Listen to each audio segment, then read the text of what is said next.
Mochi Health is here to help you start your weight loss journey with caring, personalized support. Meet one-on-one with board-certified obesity doctors and registered dietitians who truly listen and understand your unique needs. Eligible patients can access affordable GLP-1 medications delivered right to their door each month. No insurance? No problem. Mochi Health accepts FSA and HSA, making care accessible and affordable. And with 24/7 customer service, you'll never feel alone on your path to better health. Get started with Mochi Health today. Take the free quiz at joinmochi.com and use code AUDIO40 at checkout for $40 off your first month of membership. That's joinmochi.com with promo code AUDIO40. I'm Alice. And I'm Brett. And this is the Prosecutor's Legal Briefs.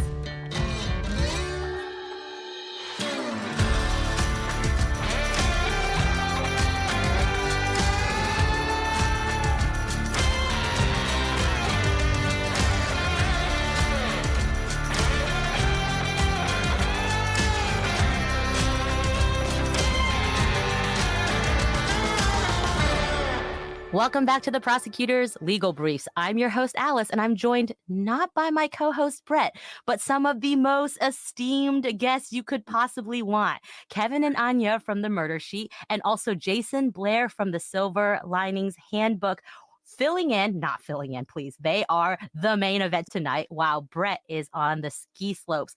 Welcome to the Murder Sheet and Silver Linings Handbook. Thank you for being with us, guys. Thanks for having us. We're really excited to be here. Yeah. And thanks for having me as well. Well, guys, nobody wants to hear from me. They want to hear from the three of you. But for anyone who's joining tonight who may have, been living under a rock and have no idea why we're having a live tonight, let me give a very quick blurb as to what led us up to today's hearing in the Delphi murders case. As you all likely know, Libby and Abby were murdered back in February 2017. Fast forward 7 years, we now have a man under arrest and charged with their murders, Richard Allen. As horrific as their murders are, sadly, the past few months, and really longer than that, the focus has not been on them. Rather, it's been on defense counsel for Richard Allen. Last year, Judge Gull, who is the trial judge, had removed the two defense counsel, Rosie and Baldwin. They asked the Indiana Supreme Court to reinstate them as Richard Allen's attorneys, and in January, that's what the Supreme Court did. They were reinstated, but they did not do what the defense counsel asked, which is to have Judge Gull removed as the trial judge. So then we were in the situation at the end of January with former defense counsel, now as current defense counsel, back on the case in front of the same judge who had removed them. And kind of unsurprising to everybody, there was a motion filed by the prosecution for holding the defense counsel in contempt. Now, the 25 reasons listed in the prosecution's motion were not really a surprise to anyone because we knew what those reasons were from the defense's own filings to the Supreme Court when they had a transcribed from an in-chambers meeting with the judge, where the judge listed out her reasons of concern as to the defense counsel staying on as counsel. One of the kind of most shocking things that we have now known of for several months is that there was a leak of murder scene photos that were under protective order by the court, and the leak was traced back to the defense counsel. And so the contempt hearing was set for today. But that was one of many issues, actually, that was before the court today, because in the interim, there were a lot of filings, mostly filed by the defense. Several of the filings included, and I'm not going to list all of them because we'll be here all night, but the defense did ask to delay this hearing for contempt until after the trial, which is currently set for May 2024. They asked for the judge to be recused. They asked for the prosecutor to be recused. And they also listed a bunch of witnesses, for example, that they plan to call for today's contempt hearing. And, why not go for a double whammy? Today wasn't just one hearing. We had the contempt hearing scheduled, but we had yet another hearing scheduled because, like you said, there are a lot of issues going on in this case. So the court also set a hearing on the motion to dismiss. Now, that happened all today. There were no cameras in the courtroom. So how are we going to know what's going to happen in court? Well, good for us. We have Kevin and Anya who spent all day in the courtroom, and they're here today to tell us what they saw. And Jayson Blair, being our journalist expert in residence here, is also going to help shed some light on a lot that's going on in this case, which involves social media, YouTubers, podcasters. So with that, let's just start off with Kevin and Anya. Thank you for being here, and thank you for being in the courtroom today. Thank you so much. We're so honored to be here. So Would you like to start with contempt or the motion to dismiss? Which one came first in the day? It was contempt. We started with a nice helping of contempt. Yeah. So sorry, we sound totally incoherent because we've been up since 4 in the morning and we've been at the courthouse since about 5, which was way too early. There weren't that many people there. So I don't know what we were thinking, but we always get paranoid. What happened was Hennessy brought in a kind of 2-pronged defense, I would say. Basically, one was having a bunch of really esteemed, well-respected, and seasoned lawyers kind of come and speak and say, listen, accidents happen. This might be bad, but maybe it doesn't rise to the level of contempt, and kind of speak to their experiences. I found that quite compelling at times because it was these people are saying, yeah, I sent a bad email once, or I sent it to the wrong person, or prosecutor sent one to me and I just had to ignore it. And then the other side was bringing in internet people, YouTubers or internet sleuths. And it's just odd because it was such a weird dichotomy of hearing between hi, I'm an experienced professional and I tried the Stephen Judy case, and we're oh my gosh, versus, well, I saw on Facebook that, and you're why is this person testifying in court? In fact, one of the YouTubers who was scheduled to be a witness today actually didn't appear because he got into some sort of physical scuffle outside the courtroom during the lunch break. So 2 YouTubers got in a fight. We heard a lot about that. And for those of us who weren't there, David Hennessy was hired by Rosie and Baldwin to represent them in the contempt hearing. So was he the only one arguing for the defense, or did Rosie and Baldwin also make argument? Rosie and Baldwin did not make arguments, but Rosie did testify. Okay. So there's a lot to cover there. Now, we obviously know that both sides had witness lists. And I think what you're kind of mentioning there is we saw the witness list for the defense, and it listed a lot of YouTubers, podcasters, that sort of thing. And it sounds like maybe there was some sort of a scuffle or something with one of the YouTubers. So before we even get there, was there any sort of a hearing or argument as to whether all of the people on these witness lists could even testify? Actually, they called the first one of those people to the witness stand, a woman named Julie Melvin, and she indicated that her testimony was going to essentially be that she's followed the case for a while, and she's seen some things on Facebook and elsewhere that maybe look like leaks. And if there's other people leaking, then maybe what the defense said isn't so bad, folks. And the prosecutor is, I'm sure you won't be terribly shocked to learn, objected to that and said, this isn't relevant to the actual facts on hand. And furthermore, whatever she says she saw leaked was not protected materials. To me, it kind of backfired, because if you're going to bring someone up like that, maybe if you're sort of hoping to cause a little chaos, get a little buzz going, get a little conspiratorial, they didn't even get to do that. It just was basically over before it began. She was on the stand for less than 5 minutes. Yeah, and then just was kind of unceremoniously booted off by the judge, who basically said, this woman doesn't have anything relevant.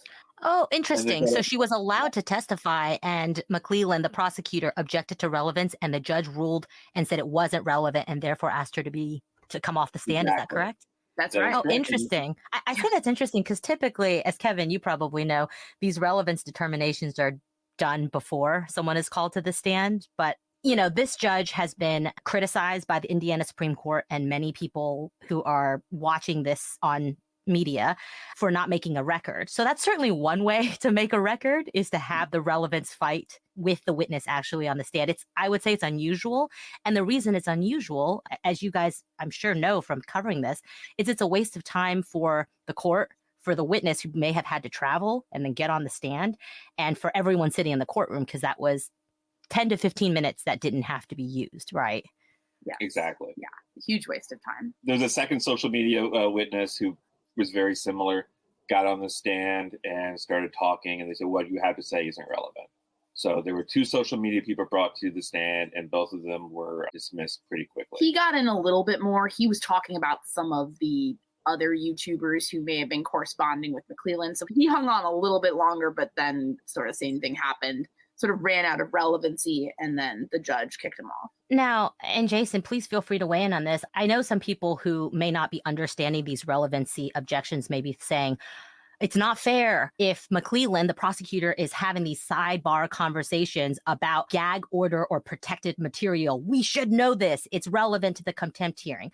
Was anything being said on the stand from these YouTubers or social media people about conversations about gag order or protective order materials with the prosecutor? I guess not really. Not really, no. Nothing, yeah.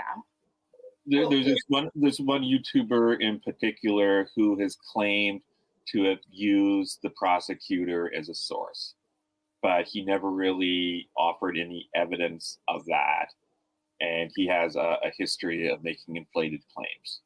And so I don't think the judge seemed to take that too seriously. And I don't think the prosecutor looked the least bit worried or concerned about it, frankly.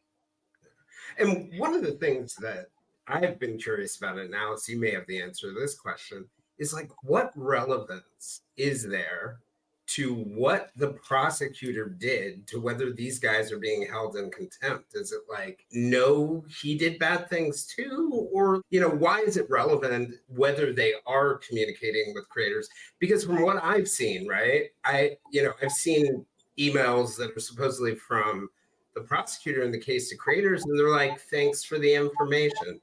To me, that's like standard, right? If you don't have a public relations office like federal prosecutors have, or some large prosecutors, thanks for the information sounds pretty normal to me. Jayson, that's a great point. And that's why I asked the question in that way, is that, communications alone with defense counsel or prosecutors is not just in general, right? The fact that you can be having communications not about protective materials, but just in general, is not barred at all. But if we're talking about protective order materials, and guess what? If that had been at issue, you would think that's the first question out of the defense's mouth. YouTuber number 1, isn't it true that Prosecutor McClelland gave you Exhibit A, which is stamped with protective order? Yes. Boom. You're not going to save it for 25 minutes into the testimony because you have to show relevance. And that's why I asked you that, because, one of their filings where they said, I'm forgetting which filing it is, but at the very end, there's kind of a paragraph where the defense says, also, by the way, Judge, we've gotten an anonymous phone call from a Texas woman. Don't name the person. Don't say when. Don't say where they got the source. And she claims to have 250 some odd pages of leaked material. Doesn't say it's from the prosecution, just says it's leaked. And it says, we're reviewing that material. So far, everything we've reviewed is public. So even in their own filings, they haven't been able to point to any leaked material that is not already public. Guess what? It's not actually leaked material when it's public, right? It has to actually be under a protective order. So it sounds like a lot of smoke and trying to garner a lot of smoke, but it doesn't sound like, at least within the questioning of the social media folks, anything came out that was improperly given to them that was protected by a court order from the prosecution. I'd say that's absolutely correct. There was a lot of whataboutism. People who haven't followed the case may not realize that earlier there was an incident where a group of people who were in a search party for the girls, right after they went missing, they came across some of the girls' clothing and they took pictures of that. And they subsequently put those pictures online. And so Attorney David Hennessy tried to suggest, well, those were crime scene pictures too. And so a leak like that is just as bad as official pictures taken by police after a crime scene has been secured. Yeah. And so it sounds like the tactic was tried to say, we're not the only ones leaking materials. The prosecution's also doing it. But it doesn't sound like they were able to establish that. And I know people are going to say, well, a good journalist or a good YouTuber isn't going to give up the prosecution as their source because there's so much more of the case to go. We want more leaked material. But the thing is, this is a court hearing where they're sworn. They don't have any privilege in which they can deny to give their sources in this case, right? I mean, did that even come up where someone said, I refuse to answer this question because I plead the blank? There's no privilege. No, nobody did that. The two YouTubers, or kind of internet figures, I should say, were very much excited to be there. I think they were there, yeah, to kind of help the defense. And so honestly, it was kind of interesting. And I think McClellan pointed this out at some point. The prosecutor pointed this out, noting that some of the people we're talking about, we maybe who wouldn't want to talk, we don't have affidavits from them, we can't question them, they're not here. All we have is some person who claims to have seen some Facebook posts and nothing else. And I think that hurt them, because we weren't even really getting the people who might have been more directly involved with whatever the defense was alleging. And Alice, to your point, by the way, about getting on the stand and not having any privilege traditionally, and two of my colleagues when I was at the New York Times did this, right? They got up on the stand, they were questioned by the judge, they were asked to reveal their sources. They knew there was no privilege and they said they're not going to do it. One went to jail, one worked something out with federal prosecutors. But something's changed in the current, certainly the true crime creator space. People are constantly giving up their sources because they use giving up their sources to get more sources. And it's the most absurd thing I've ever seen. But when you're driven, I think, in a universe where I guess truth matters less than clicks, people will turn on their sources. So certainly I could see some of the creators within the space actually seeing it as a badge of honor to get up there and say that some of these people were their sources, right? It'll get them more clicks. People will view them as insiders. I mean, it's absurd on some level, right? Because you're going to lose your sources. But look, none of these folks, or let me rephrase this, a lot of these folks are not going to be splitting the atom anytime soon. Or like I said to Kevin and Anya, not going to put the man on the moon. So, I wouldn't be surprised if they actually did have sources that they would have gotten up and said it. I will say this. I mean, you mentioned that. I remember recently, nothing related to Delphi, but I was, not so long ago, I was in a deposition. Again, nothing to do with work. But at one point, they wanted my phone. They were like, oh, we're going to look through this for the subpoena. And we basically had to fight like hell to not let that happen, because I was like, they're not going to be seeing anything that is any way related to work. But if there's a mistake and they see stuff, like that could damage me as a journalist, because it would hurt my sources. And Jayson, you hit the nail on the head. There's so much gossip in the Delphi internet space. Gossip and in some cases, facts or sources are like a currency. And sometimes people go out and spend it all in one place, essentially, in order to get attention or to satisfy whatever itch or to settle a feud. And it's not journalism became professionalized over time. And really, YouTube to me represents the wild, wild west. And I mean, it kind of is disheartening. And I'm sure you guys feel this too sometimes, where we're all in this podcast space, which can be wonderful. And both of you have an amazing shows that I love to listen to and feel like I'm smarter for having listened to. But sometimes you feel like, because it's just so new, there is sometimes like this underside. Yeah. Well, and I'm not sure it's YouTube, right? Because we're on it right now. But I think there are four buckets, right, of true crime creators. There are your traditional journalists like Connie Walker, who did Stolen, or you over at Murder Sheet. They're like your advocates. There are people who are like analytical analysts like Brett and Alice, and then there are entertainers. And there's some like crossover, right, between some of those groups. Nothing's inherently wrong with any of them. But I think there are two things, right, that irresponsible creators tend to have very little regard for the truth, whatever their motives may be, and they operate in bad faith. They operate in bad faith with their sources. They operate in bad faith with the facts. Because, for example, I'll give you one from last week.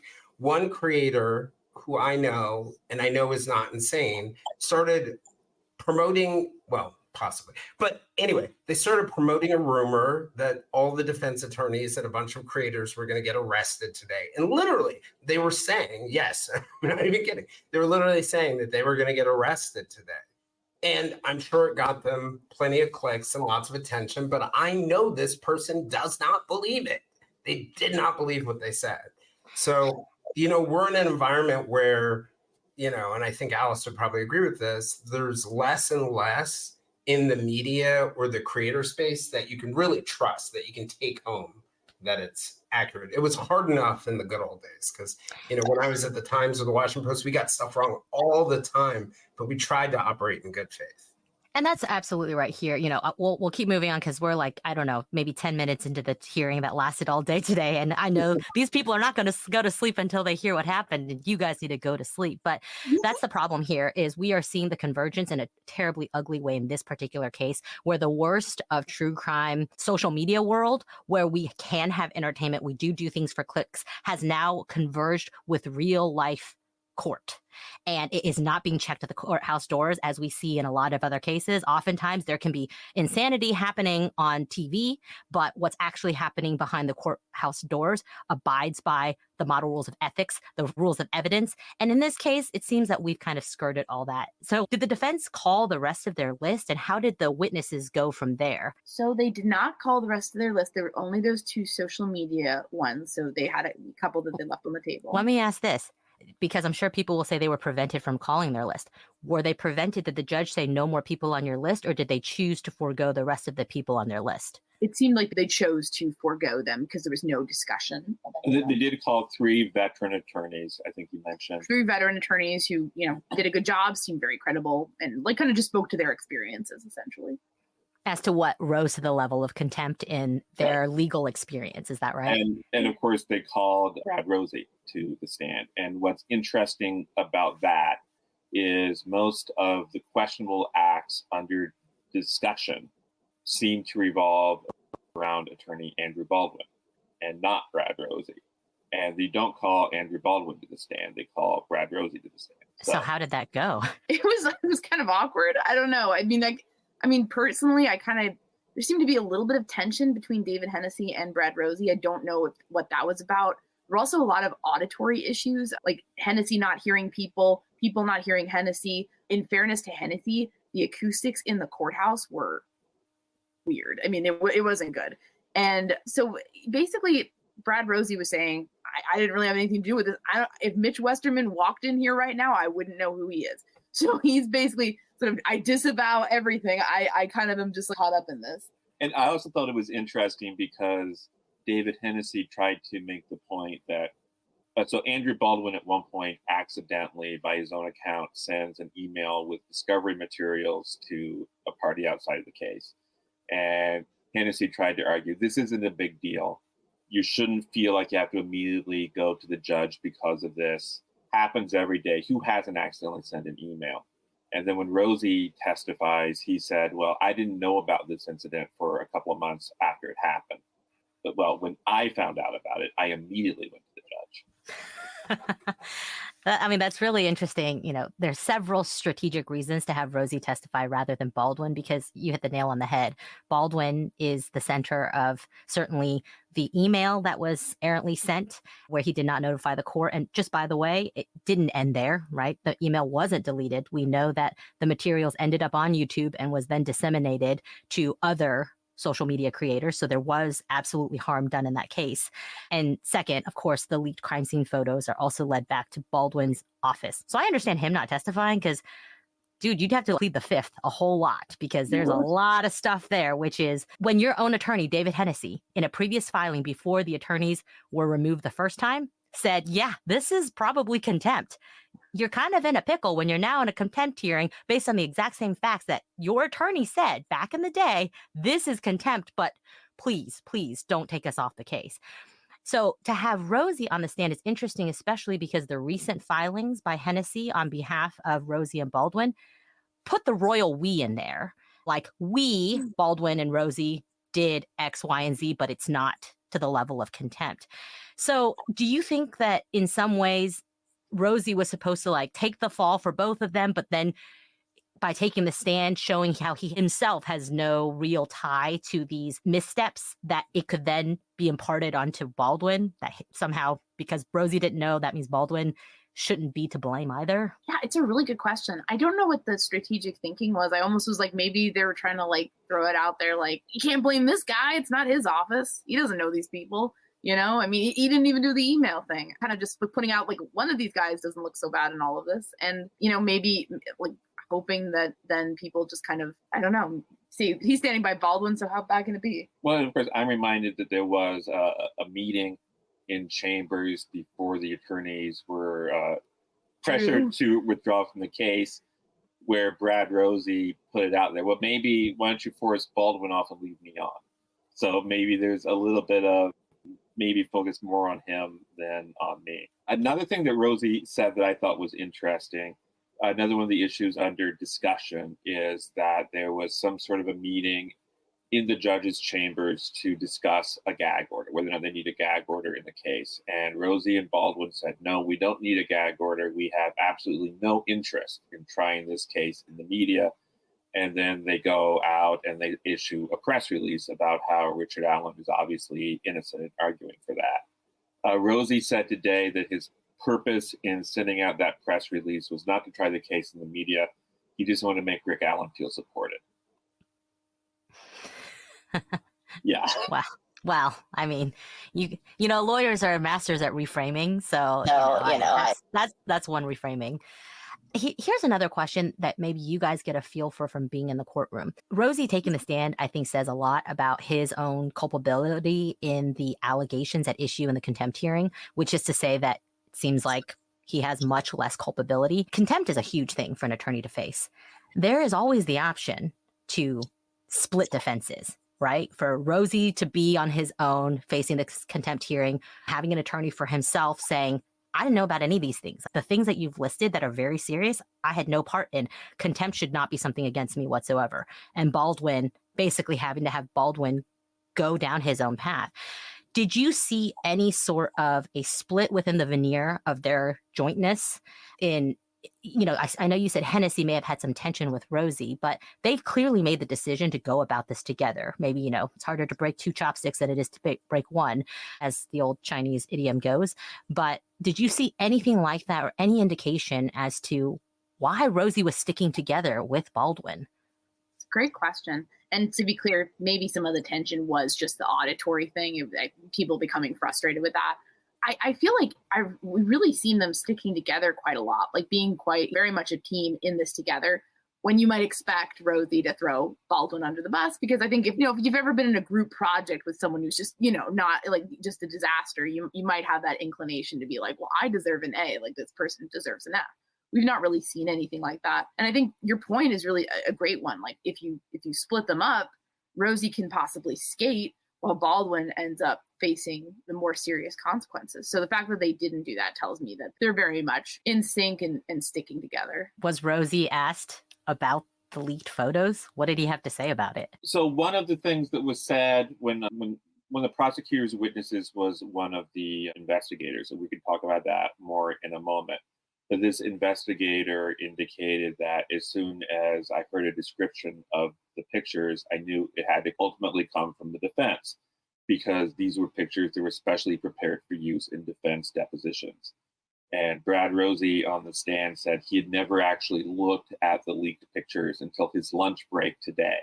And when he looked at them on his lunch break today, it seemed to him that a couple of those pictures were not from defense depositions. And he was then asked, well, were any of them from defense depositions? And he says, well, there is a screenshot of a screenshot, so who can tell? I think that was his most extensive discussion of the pictures. Yeah. Wow. So he said he'd never seen the leaked photos before today. Before today, his lunch break. So that was interesting. It's really interesting. I'd like to go back and read some of his filings where he filed alone after he told the court he was no longer going to withdraw, about the lack of seriousness of the leaked photos. I can't recall it off the top of my head, but he made some allegations in those filings. And now he's saying he didn't even see the pictures at the time he filed that. That's interesting. Curious. We're all using interesting words here. That's the thing about all of these. I mean, obviously he was under oath, and these are tough questions. I'm not taking this lightly. It's probably my worst nightmare as an attorney to be having to testify in my own contempt hearing. Were the questions all directed about really Baldwin? Or, I don't quite understand why he took the stand, to be completely honest. That wasn't clear to me, to be completely honest, either. A lot of this was not clear to me about why things were done the way they were. Okay. And that's helpful to know, since you were sitting in the courtroom. Was he the last witness for the defense? The last witness for the defense. The prosecution opened with witnesses. Their witnesses were some of the investigators who basically looked into it. And that there were some awkward moments there for us because we did not particularly enjoy being mentioned in court. And so I would be remiss if I didn't mention we received these leaked pictures.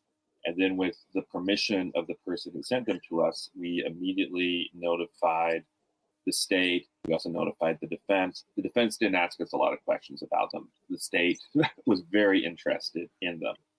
And so they were interested in them. We talked with them. We shared screenshots of communications between the person who sent them to us, Mark Cohen, and the person he received them from. And so all of this was discussed in court today. You know, Anya and Kevin did this, Anya and Kevin did that. And it seemed apparent that having us discussed in court that way not only made us uncomfortable, but it seemed to indicate that Hennessy and maybe the defense team as a whole, for all I know, are not big fans of us, because then they brought up the fact that at another point, Anya and Kevin released a search warrant and the affidavit for the search of Ronald Logan's property. How on earth could they have gotten this without some secret source from the court? And what they neglected to mention is it's very well known that Mr. Logan copied those documents, which he had lawfully, and sent them to a bunch of reporters and a bunch of people in the Delphi community. And it's well known that another reporter has these documents and got them directly from Mr. Logan. Those have been floating around for years in the background, and we were the first to publish them. So they were trying to suggest something sinister to discredit us. But it was like not apples and oranges. It was like apples and beef, because it was like, okay, like, so something that happened before there even is a protective order or a gag order about a different guy, you know, like where they got out through the guy they were about and spread all around, and then that we published is somehow on par with members of the parties being implicated in a leak as we're heading towards trial in an actual case. It's just, what? That's a really great point that you make there, Anya. So I assume this was brought out in cross-examination, that he was insinuating that there were other things. And the reason you do that in cross-examination is just to call doubt on whatever is being testified to. But if you were actually trying to set forth a fact, which is that murder sheet, you know, got access to information from the prosecution or what have you improperly, they would call their own witness and have it affirmatively put up rather than cross-examination, which is simply to poke holes and kind of draw doubt onto the testimony that was just held. But did the defense call anyone to figure out? For example, they could have subpoenaed y'all and asked you your source, correct? Were you subpoenaed by them to testify? No. And also we've been open to the extent of we don't want to name our source. But I mean, we're happy to kind of at least give a sketch of the atmosphere in which this document sort of got out there, and it's basically nothing. It wasn't anyone affiliated with law enforcement or the courts or the prosecution. If this same gag order had been on this at the time, they would not have been. The person. I mean, they would not. Was not covered by it. Yeah, this person was not covered by it. Yeah, and that's a great point. You know, this material was not covered by the protective order, and also it is not relevant. We've talked about relevance at the very beginning with the two YouTubers. This just isn't relevant for the allegations at issue here. It's not the same. There's no protective order here. It's not the same individual at issue. But I understand from, you know, your perspective sitting in the courtroom how existential it can feel being talked about, especially if you feel there are untruths. He kept on calling us the murder sheet people. I like that brand. You need to make a t-shirt with that. Yeah, I like it. Yes.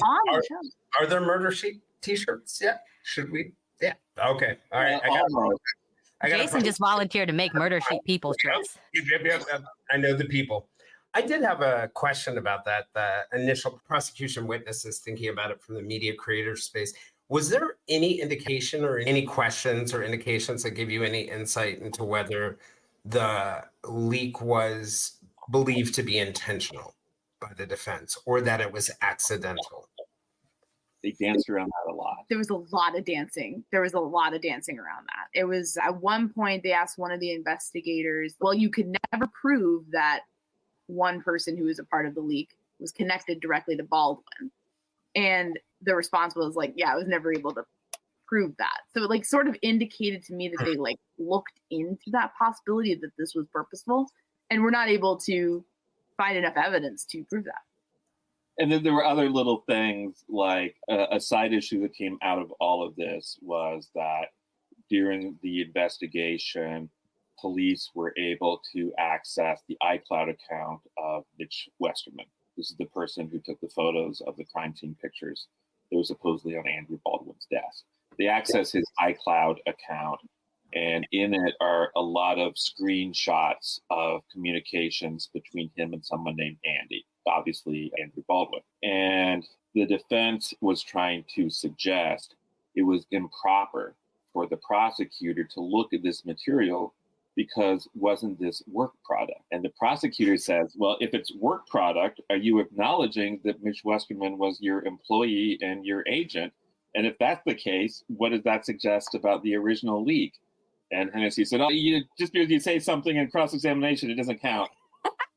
And that's having your cake and eat it too, is what he was trying to do, right? Just so you guys know, work product is a legal term. It means that you don't have to turn over information that is prepared in preparation for litigation. But the second it's shared with outside sources like attorney-client privilege, it's no longer work product because it is shared. And the whole point here is Westerman is not part of the defense team. They've made very clear, the defense has, that he is some random guy that just wandered into Baldwin's unlocked office and, unbeknownst to his good friend Baldwin, snapped some shots and stole these photos, which, by the way, doesn't change the fact that Baldwin's office was unlocked and the materials were left out in order to be taken advantage of, right? I think that's been the allegations all along by the prosecution, which is that there is no allegation or that they've been able to prove, so they haven't made these specific allegations, that Baldwin handed any of these photos to Westerman or any third party. Rather, he created the environment that created the opportunity for violation of the protective order. And we all, in all of our different professions, have obligations to take measures to protect materials, especially when there is a court-ordered protective order in place. So, that could be lost in a lot of the discussions here, but am I correct on that? No one got on the stand and said Baldwin handed over materials to a third person. All along, it's that he created the environment that allowed such a leak to occur. Yeah, they were arguing basically like negligent homicide rather than murder, essentially. Like this was a negligent situation that got out of hand rather than this was an intentional plot to spread these around. But then that's really interesting because my understanding, and you touched upon this, is they obviously found out about the leaked photos. And then in investigating how the leak occurred is when they found the screenshot conversations about the defense's strategy that were really in violation of the gag order between Westerman and Baldwin. Is that correct? Yeah. Well, there's two sets of screenshots. There's also the screenshots of communications between the man who later took his own life, who we call R, and Mark Cohen. And in those conversations, there's a lot of issues discussed about defense strategy. And so it's very clear that R knew exactly what was going on. And that was highlighted today. They would refer to things like, well, this happened on such and such a day. And look, 2 or 3 days later, R was writing about it to Cohen.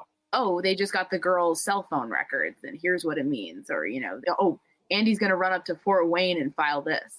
It was like... And to be clear, R was not part of the defense team. No. That's correct. Correct.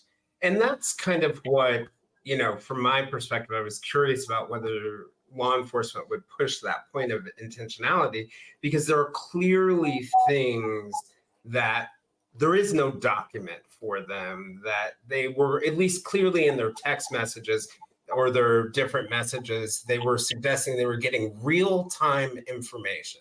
It's I found out what Alice had for breakfast this morning did not get leaked 3 days ago, or unless you plan that far in ahead. But, it's real-time information, so that raises all sorts of other questions. It really does. There was a lot of suggestions that this was not just a one-time leak; it was an ongoing matter. And if that's the case, what does that suggest? And then, in addition to that, there's these screenshots of communications, literally between Westerman and Baldwin. And those were sealed because they said in addition to some talk about the case, they also have some of Baldwin's and Westerman's impressions about people. The tea was too hot for the court. so we don't get to see that. I wonder who they were talking about, honestly. And that's a really, that's a really astute observation there, which is that here we have not just one instance. So people who are saying it's not so bad about the leaked photo because Baldwin was hoodwinked by his friend. He had no idea. First of all, we've had this fight before. It is a very bad thing that these documents were just out there. He had an obligation to keep them safe. Let's not dwell on it. The whole point is the contempt motion listed 25 reasons. And what it showed was a pattern and practice of repeated violations of not only court orders, but simple due diligence and duty to your client, which is Richard Allen in this case. An attorney should never be breaching an attorney-client privilege. The only person who can waive that is the client himself. And guess what? If they could show that there was no breach of attorney-client privilege, they would have called Richard Allen to the stand, who I understand was in the courtroom today, to testify to say, of course I knew he was talking to R. Of course I knew he was talking to Westerman. I told him to do that because I trust those guys. They have insight into my defense that my attorneys can't have otherwise. So I waived it. They didn't do anything that I didn't know about. Guess what? If they did that, boom, bang, done. No contempt. Did they do that? No. Well, darn. Have you ever heard of a leak like this? From my journalist side, I've never heard of a leak where it literally accidentally leaked out of the prosecutor's office. I've heard of plenty of leaks and been a part of plenty of leaks where intentionally stuff was passed on, but I've never heard that they're so sloppy that it somehow ends up in troves in the media. And I would imagine any prosecutor that I covered would be looking for a new job if they accidentally leak this information. I mean, I have no. If this happened to me, I would probably lose my bar license. Any prosecutor would. They would not only lose their job, they would have a duty of candor to the court to immediately fall on their sword in front of the court, mea culpa, report themselves to the bar, and probably have an open investigation within their department, whether it's the state, whatever your entity is that your jurisdiction would open an investigation into you. It doesn't go away immediately because it's that serious. Even if I left it on my desk and I left because I needed to go to the bathroom. I dealt with those materials all the time, especially in, say, the child pornography case. No, I did not ever leave any child pornography evidence open. I had to go into a special room where I left all my electronic devices, my phones, both my personal phone as well as my, work phone, and walked in a cipher lock, which meant it was a code that was to me so that you could tell who went into that door, because we all had different cipher codes, so I couldn't blame it on someone else later. Oh, Brett went in after me. No, Alice, that was your cipher code. I went in and I log in the time and my name and my signature and which exhibits I'm checking out. Checking out as in the room. I view it on a special computer that does nothing but that particular material. By the way, did I have to do all of this? Would it have been sufficient if I just had a folder in a locked room? Probably. But the reason we took all these measures was because we had a duty to abide by the court's orders, and we took that duty very, very highly. Did it cost me a lot of time to check in and out every single time I had to look at these materials? Heck yes. And real quick, I know there's some discussion about having to go through 250 pages or 120 pages. This is impossible to do before trial in May. Just as a tiny little exemplar, this weekend I had a very pressing matter in my day job as a lawyer, and I personally reviewed 2,300 pages. No, documents. Documents meaning each document had multiple pages. By myself on Saturday and Sunday. And I had to parent full time. It killed me and I stayed up all night, but yeah, I did it. And I did a really good job of it. So complaining about having to review 250 pages before trial in May, cry me a river. You're an attorney, this is what you do, right? All this to say is these are very serious things, but I think there's so much misinformation out there. There's not a lot of people speaking the truth because you know what? It doesn't get clicks. No one wants to hear me talk about how easy it is to just protect your materials. People do it every day. Doctors do it. Teachers do it with student report cards that have social security numbers on them. Your doctor with your chart, with your vaccines and your history and any diagnoses you have, they have a duty and they do it every single day. And it is not only expected, but you will lose your job if you don't do it. And so to say that you didn't intentionally hand over a document, we've had this conversation many times. And I think the majority of people who have jobs out in the world can recognize a duty upon them that is incumbent on their role in having access to sensitive materials. And one of the defense arguments, I would love to hear what your thoughts on this are, Alice.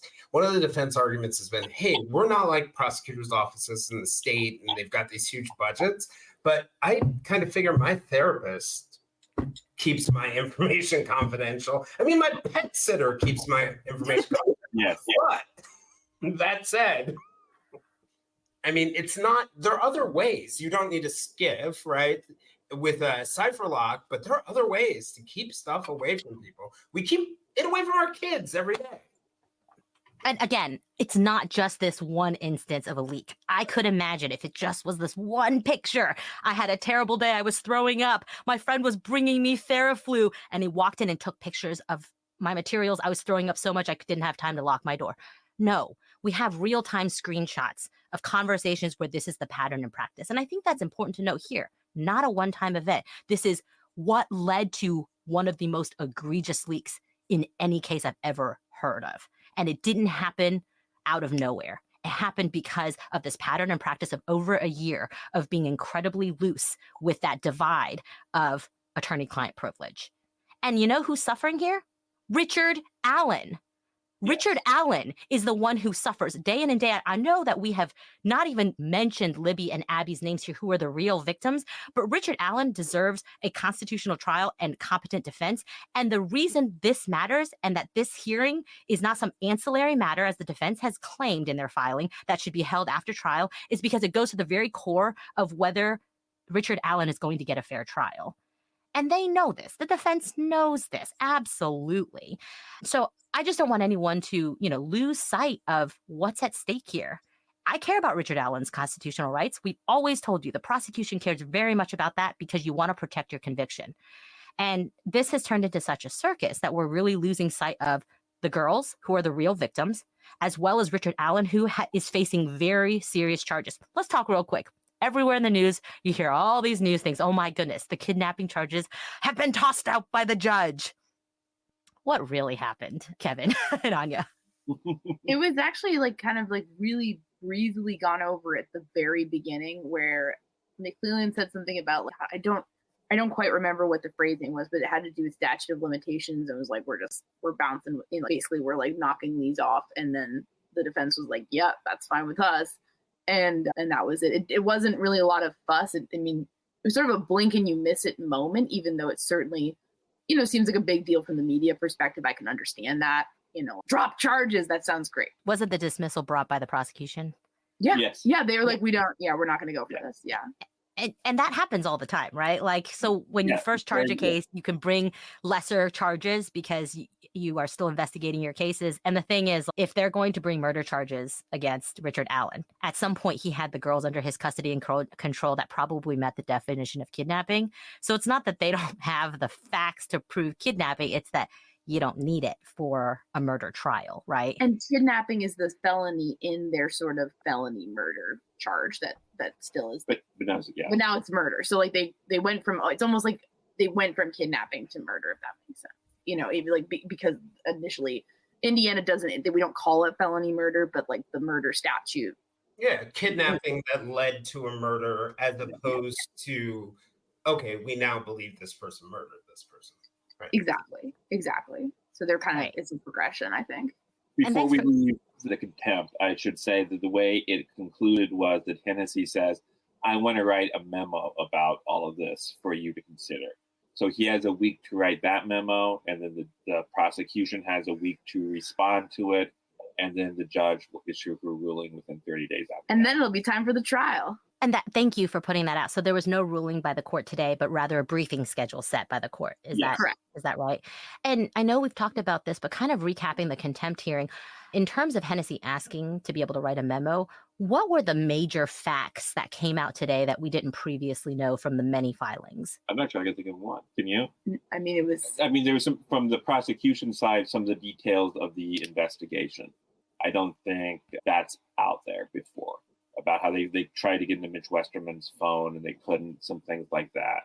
But the defense was mainly presenting stuff. Like, as I say, a social media person who said she saw some leaked stuff on Facebook once. I'm just going to be honest. It felt very rushed from the defense on this. And if I were Rosie and Baldwin, I would not be. I mean, I felt like there could have been a more compelling way to frame some of this. And it just didn't happen today. Was there any indication by Hennessy what he wanted to address in the memo? Because usually in court, if you've already briefed up an issue, because both sides have filed things, you would say something like, Your Honor, this is new information that's come out in XYZ testimony today. I'd like the chance to respond in writing.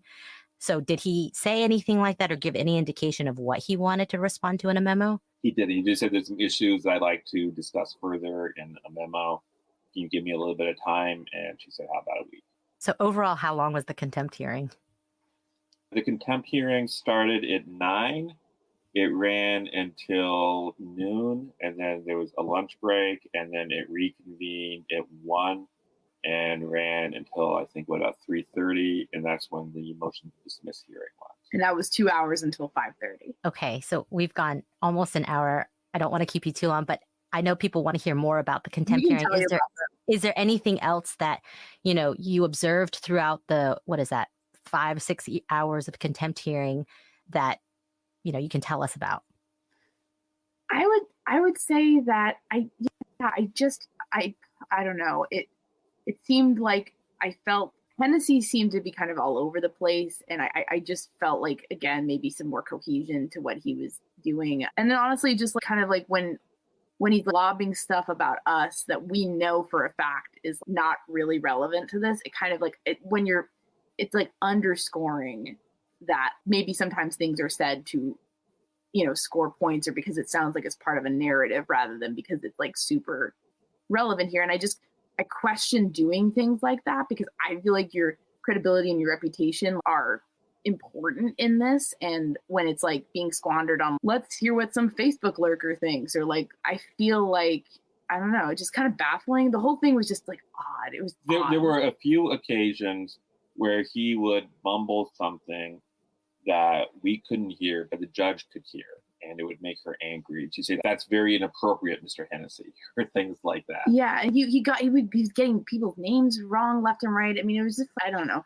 it was like hard to watch at some points because it was just like, what is happening here? Like it felt very thrown together at the last minute, even though they've obviously had a long time to prepare for this. And so I didn't feel like it was super effective, and I don't understand why, because I feel like there were some good arguments in my opinion, and I think we even saw some of them today. I just feel like they got buried under a lot of other noise. Were there closing arguments after the witnesses were called by both sides? Yes, there were. And can you kind of recap what each side's closing argument were after, all the witnesses they chose to put up? McClellan's got into the emotional impact of how this is something that the families are going to have to live with forever, and going to have to always worry that some creep on the internet is going to send them. And like, that's horrifying. And sort of the emotional core of all this is making a tragedy worse. And also basically like flaunting the court's rules, undermining, the defendant at the heart of this, and sort of summing all that up. What did Hennessy say? Hennessy was, everybody leaks, things of that. Don't worry about it. I don't know. Yeah, he kind of just rattled off. He was kind of all over the place. So it sounds like it wasn't any sort of a Matlock moment for either of them. No. And neither, frankly, was the motion to dismiss. Yeah, we can talk about that. We should talk about that. Yeah. Let's real quick. When do we, based on the briefing schedule, does that take us into April for the briefing? So end of April for both sides to be able to file the memos that were requested by Hennessy. And then 30 days after that until the ruling. Got it. I think it's into May, and then the trial's also ostensibly in May. Got it. So we won't know anything until May. Obviously, did they talk about the potential actions that could be implemented by the court if contempt was found? Did Hennessy make any arguments like don't put us in prison or anything like that? I don't think that's going to happen, by the way. He did sort of say, well, this speaks to like what happens if there's a punishment, if it comes to that. So like he did bring it up, but not super directly. Okay. Just for the record, I mean, contempt can be as simple as just a ruling that there's been a finding of contempt with no real consequences. It could be a financial fine. Yes, you could be held in civil contempt and like thrown in prison. I don't think that's going to happen here. Removal, I guess, is another option. I don't think that's going to happen because of the history of this case. So in a lot of ways, this is an exercise in trying to get onto the record all the things that the defense argued was never on the record when they went up for mandamus to the Supreme Court.